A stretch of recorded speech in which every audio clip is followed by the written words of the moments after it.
100 factories जो कि पाकिस्तान में कॉटन की इस टाइम तक बंद हो चुकी हैं और वहाँ के जो वर्कर्स थे उनको भी उनके घर पहुँचा दिया गया है क्योंकि काम नहीं है, क्राइसिस आ गया, कॉटन की कमी हो गई है। इसी के बरक्स हमारे लीडरशिप ने ये कहा है, अपील की है इंडिया से, हमें $3 बिलियन की कॉटन चाहिए, हमें एक्सपोर्ट की जाए। तो पाकिस्तान ने एक बार फिर इंडिया से हेल्प मांगी अपने बुरे वक्त में। खुद तो हमने जो तालीमी हमारा मदरसा छाप हमने बनाया, हमारे पास तो ऐसी तालीमी इस्तेदाद होती नहीं है कि वहाँ पे जाके जो है दूसरे मुल्कों की तरह इंडिया की तरह रूल करते हैं वहाँ पे लोग। तो काली राम का फट गया डोल, हो गया उसका डब्बा गोल।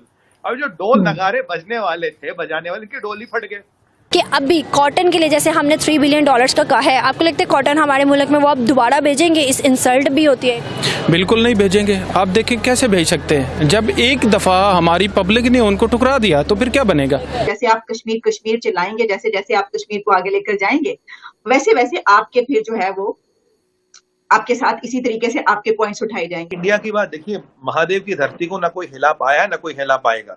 इस स्टेटमेंट के बाद आपको नहीं लगता F-16 की पैकेज पाकिस्तान को मना करनी चाहिए? भाई हमें नहीं चाहिए तुम्हारा F-16 का पैकेज, तुमने हमें समझ क्या रखा है? यहाँ F-16 देते, यहाँ कह रहे हो टेररिस्तान हो तुम, तुम्हारे टेररिस्टों का सबसे बड़ा ग्रुप है। तो इनको ये बिल्कुल जो करंट हुकूमत है उनको बिल्कुल मना करना चाहिए और वाज़े तौर से डिनाई करना चाहिए, हमें तुम्हारा कोई पैकेज नहीं चाहिए। मुस्लिम को यहाँ पे अपना फ्यूचर नजर नहीं आ रहा। अब देखिए, इस्लामी जमहूरिया पाकिस्तान का नेम तो रख दिया, लेकिन इस्लामी जमहूरिया वाले काम कौन से हो रहे हैं यहाँ पर? दुनिया के लिए जो है ना, वो खासकर वाशिंगटन डीसी के लिए अब कश्मीर जो है वो एक सेटल्ड इशू हो गया है। प्राइम मिनिस्टर मोदी ने जो कॉन्स्टिट्यूशनल अमेंडमेंट किया है उसके बाद जो है वो एक सेटल्ड इशू है। पाकिस्तान में शायद अभी वो इसको उठा रहे हैं, लेकिन बेसिकली वो मतलब पूरी दुनिया के लिए वो एक सेटल्ड इशू है कि कश्मीर जो है it is now an integral part of India. इतना भयंकर स्टेटमेंट दे दिया अमेरिका ने, आपको पता है इसके इम्प्लीकेशन कहाँ तक आएंगे? इसके इम्प्लीकेशन IMF में आएंगे, इसके इम्प्लीकेशन वर्ल्ड बैंक में आएंगे, इसके इम्प्लीकेशन इंटरनेशनल इकोनॉमिक फोरम में आएगा, इसका इम्प्लीकेशन दुनिया की हर जगह में आएगा। ये स्टेटमेंट को आइसोलेशन में मत दीजिए। अब जयशंकर को एक अच्छी खासी छड़ी मिल गई जिससे वो ब्लिंकन की पिटाई करेंगे कि भाई तुम्हारा प्रेसिडेंट खुद कहता है कि पाकिस्तान डेंजरस है, फिर तुम उसको उनके आर्मी चीफ को एक हफ्ते तक क्यों खैरखाई की।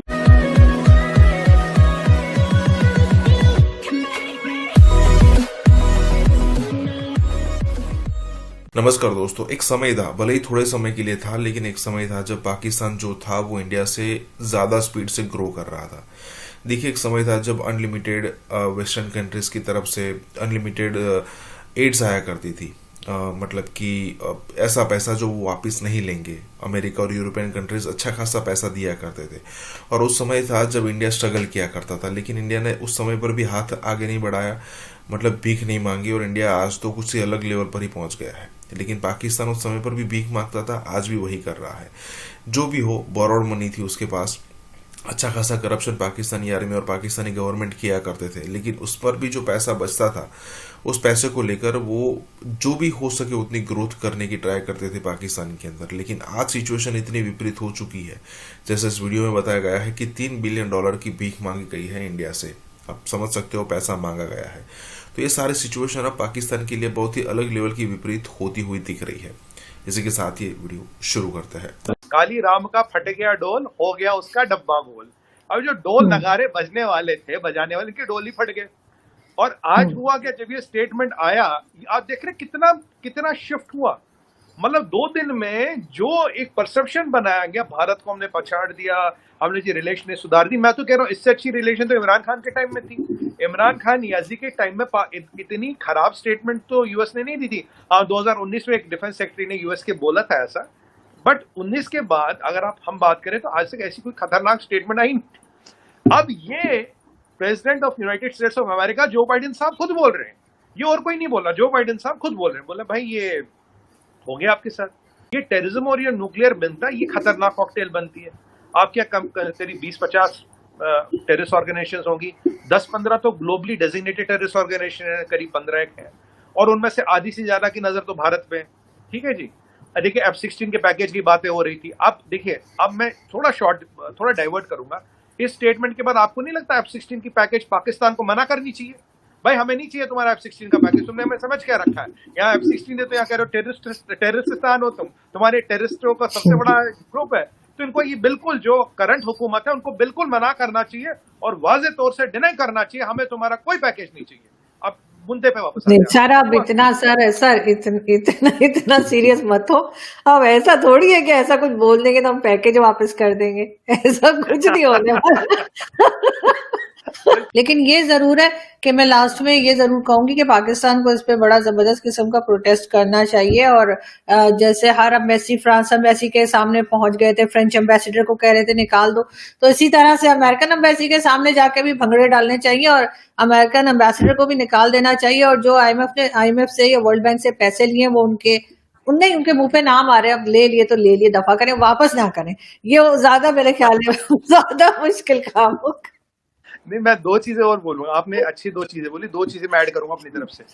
कल डिक्लेयर कर ली जो F-16 का पैकेज है, हमें तुमसे नीचे रखो अपना पैकेज। मतलब देखिए, आप सॉवरेन कंट्री को बोलना चाहिए।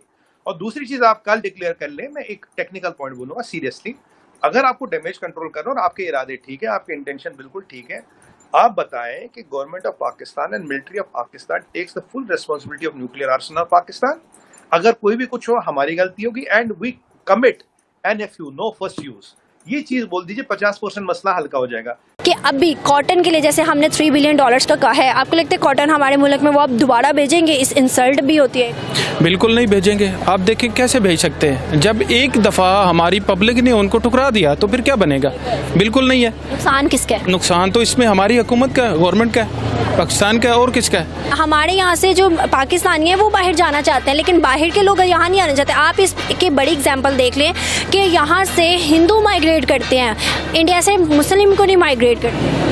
ये देखें, मुस्लिम को यहाँ पे अपना फ्यूचर नज़र नहीं आ रहा। अब देखिए, इस्लामी जमहूरिया पाकिस्तान का नेम तो रख दिया, लेकिन इस्लामी जमहूरिया वाले काम कौन से हो रहे हैं यहाँ पर?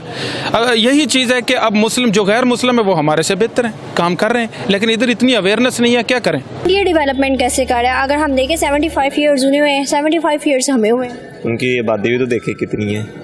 डजंट मैटर, आबादी अब मैटर करती है। क्वालिटी होगी, क्वांटिटी नहीं होगी, क्वांटिटी होगी, क्वालिटी नहीं होगी, तो आप चीज़ लोगे। अब देखें, अब उनकी पॉपुलेशन हमसे 3 टाइम्स या 4 टाइम्स ज़्यादा है, तो जब भी उनका कोई कंपटीशन होता है, तो अगर हमारे यहाँ पे 100 बंदे परफॉर्म करने वाले हैं तो उनका एटलीस्ट 1000 होगा। तो 1000 में जहाँ 100 में से एक बंदा निकलेगा, 1000 में से 20-30 तो निकलेंगे ही ना। मेरी बात सुने, एक बंदा ऐसा निकल है जो 20 या 30, 100 को या 1000 को मात दे, तो निकलता नहीं है। निकलता तो है, ये तो फिर वही डेस्टिनी और गुड लक पे बात चली जाती है। अगर गुड लक क्यों बात चली जाती है? अब मेहनत करो, फल क्यों नहीं मिलता? ऐसे ही है। तो फिर इसमें आप क्यों कह रहे हो कि क्वांटिटी ज़्यादा, क्वालिटी मैटर नहीं करती? आपके पास 10 बैग है, 10 बैग आपको फ्री में मिल रहे हैं और क्वालिटी गंदी से गंदी है, क्या फ्री वाली चीज़ ले लोगे? नहीं ऐसे तो यही चीज़ है ना कि क्वांटिटी मैटर नहीं करती, क्वालिटी भी मैटर करती है। ऐसे ही है। आपको क्या लगता है कि अभी इंडिया, जैसे कि अभी हम लोगों ने कॉटन के लिए अपील किया, क्या इंडिया कॉटन देगा? अगर इंडिया को अपना फ़ायदा नज़र आ रहा होगा तो ज़रूर देगा।